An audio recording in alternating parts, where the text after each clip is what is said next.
నిన్న అసెంబ్లీలో బోండా మాటల మంటలు, పీసీబీ చైర్మన్పై తీవ్ర ఆరోపణలు, ఉప ముఖ్యమంత్రి పవన్ పేరు ప్రస్తావన తీవ్రంగా పరిగణించిన పవన్ కళ్యాణ్ అప్పటికప్పుడే చైర్మన్ అధికారులతో భేటీ, బోండా ఉమాది బెదిరింపు ధోరణి, వ్యక్తిగత ఉద్దేశాలతోనే వ్యాఖ్యలు, సీఎంకు నివేదించాలని పవన్ నిర్ణయం, బోండా వ్యాఖ్యలపై సీఎంఓ ఆరా. ఏంటి అసలు ఇదంటే, Telugu Desam party MLA Bonda Umamaheswara Rao pollution control board అంటే కాలుష్య నియంత్రణ మండలి చైర్మన్గా నిన్న అసెంబ్లీలో బోండా మాటల మంటలు, పీసీబీ చైర్మన్పై తీవ్ర ఆరోపణలు, ఉప ముఖ్యమంత్రి పవన్ పేరు ప్రస్తావన తీవ్రంగా పరిగణించిన పవన్ కళ్యాణ్ అప్పటికప్పుడే చైర్మన్ అధికారులతో భేటీ, బోండా ఉమాది బెదిరింపు ధోరణి, వ్యక్తిగత ఉద్దేశాలతోనే వ్యాఖ్యలు, సీఎంకు నివేదించాలని పవన్ నిర్ణయం, బోండా వ్యాఖ్యలపై సీఎంఓ ఆరా.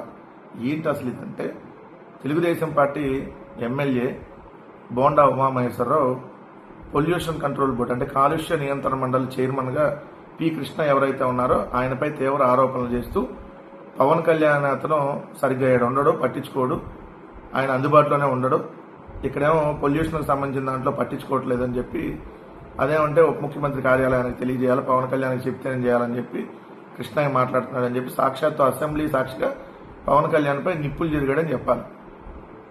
ఈయనేమో 15 ఏళ్ళు ఇంకా నేను ఊడిగం చేస్తానే ఉంటానంటాడు పవన్ కళ్యాణ్.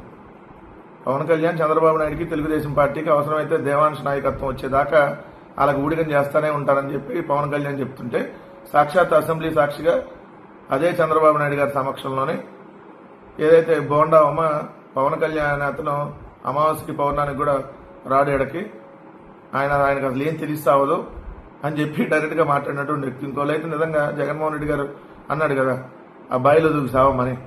ఆ బోండా ఉమ అన్న మాటలకు పవన్ కళ్యాణ్ అయితే బాయిలో దూకి సావాలి నార్మల్గా అయితే. అసెంబ్లీ సాక్షిగా బోండా ఉమ అన్న మాటలకు పవన్ కళ్యాణ్ అయితే అదే పని చేయాలి. ఏంది అసలు చూడండి, ఇక్కడ శుక్రవారం బోండా ఉమ చేసిన తీవ్ర వ్యాఖ్యలు కూటమి సభ్యులను నివేదపరిచాయి. ప్రశ్నోత్తరాల సమయంలో ప్లాస్టిక్ కాలుష్యంపై గుంటూరు పశ్చిమ టీడీపీ ఎమ్మెల్యే గల్లా మాధవ్ అడిగిన ప్రశ్నకు ఉప ముఖ్యమంత్రి సమాధానం ఇచ్చారు. ఇదే అంశంపై బోండా అనుబంధ ప్రశ్న వేశారు. ఈ సందర్భంగా కాలుష్య నియంత్రణ మండలి చైర్మన్ కృష్ణయ్యపై వ్యక్తిగత ఆరోపణలు చేశారు. పవన్ కళ్యాణ్ పేరును కూడా ప్రస్తావించారు. పీసీబీ పనిచేస్తున్నట్టుగా ఎక్కడా కనిపించట్లేదు, అంటే పొల్యూషన్ కంట్రోల్ బోర్డు పనిచేస్తున్నట్టుగా అసలు ఎక్కడా కనిపించట్లేదు. ఏదైనా రిప్రజెంటేషన్ ఇవ్వడానికి చైర్మన్ వద్దకు వెళ్తే ఉప ముఖ్యమంత్రి పేరు చెబుతున్నారు, డిప్యూటీ సీఎం చేయొద్దన్నారని, ఆయన ఆఫీస్ నుంచి మాకు చెప్పాలని అంటున్నారు. ఈ విధానం సరికాదు, నాలాంటి ఎమ్మెల్యేలు గెలిస్తేనే కృష్ణయ్య ఆ చైర్లో కూర్చున్నారు, ఆయన పెద్దవాళ్ళకి ఏ విధంగా ప్రభావితం అవుతున్నారో తెలియదు, ఫ్యాక్టరీ నుంచి వస్తున్న కాలుష్య నియంత్రణలో పీసీబీ పూర్తిగా విఫలమవుతుంది అని చెప్పి రాంకీ పరిశ్రమని కోట్ చేస్తూ ముఖ్యమంత్రి ఆదేశాలు ఇచ్చినా చర్యలు తీసుకోవట్లేదు అని చెప్పారు. దీనికి సీఎంఓ ఆరా తీసింది. ఎందుకంటే పి కృష్ణయ్య రిటైర్డ్ ఐఏఎస్ అధికారి, ఆయన సీఎం చంద్రబాబుకు సన్నిహితుడిగా, సౌమ్యుడిగా, వివాదరహితుడిగా పేరుంది, నిబంధనలకు లోబడి పనిచేస్తారు. అందుకే చంద్రబాబు అందరికంటే ముందుగా పీసీబీ చైర్మన్గా ఆయన నామినేటెడ్ పదవిలో నియమించారు. దానికి తగ్గట్టుగా ఆయన పీసీబీ కార్యపాలన నిర్వహిస్తున్నారు. సో ఇప్పుడు సీఎంఓ ఏంటి మొత్తం అంశంపై ముఖ్యమంత్రి కార్యాలయం ఆరా తీసింది అని వార్త. పొల్యూషన్ కంట్రోల్ బోర్డే కాదు, ఈ రాష్ట్రంలో ఏం పని చేయట్లా. పవన్ కళ్యాణ్ అమావాస్య వెళ్లిపోయిన తర్వాత పౌర్ణమికి ముందు నెలలో 2 రోజులు వచ్చి వెళ్తాడు ఆంధ్రప్రదేశ్కి. ఆయన పంచాయతీరాజ్ శాఖ మంత్రిగా కూడా ఉన్నాడు. ఈరోజు పంచాయతీల్లో పారిశుధ్యం ఎంత దరిద్రంగా ఉందో, ఈరోజు ఎన్ని రోగాలు వస్తా ఉన్నాయో, జ్వరాలు ఆంధ్రప్రదేశ్లో 8 నెలల్లో 28 లక్షల మందికి జ్వరాలు వచ్చినాయి. జనవరి 1 నుంచి ఆగస్టు 31 వరకు. పారిశుధ్య సమస్య, ఏదైతే ఎక్కడికక్కడ డ్రైనేజీలు అలానే వదిలేసేసి మొన్న తురకపాలెం నుంచి అనేక ఊర్లో మనం చూస్తా ఉన్నాం.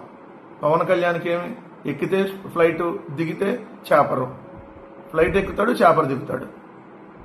ఆయనకేం పోయింది, ఆయన ఉండేది మాదాపూర్ కదా, మాదాపూర్ అనే రిచ్లో ఉంటున్నాడు ఆయన.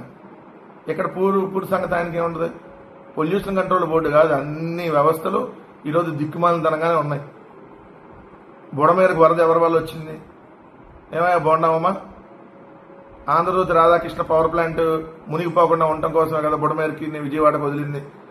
ఇట్లా చూసుకుంటే మీ ప్రభుత్వంలో ఇద్దరు దొంగలు, అందరూ దొంగలే. పవన్ కళ్యాణ్ ఎంత దొంగో, బోండామమ్మ అంత దొంగే.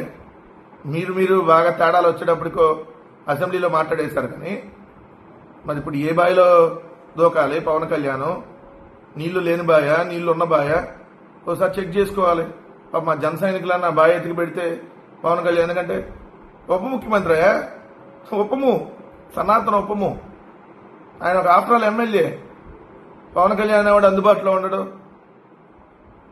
ఆయన మీరే చెబుతున్నారు కదా, ఇది పరిస్థితి.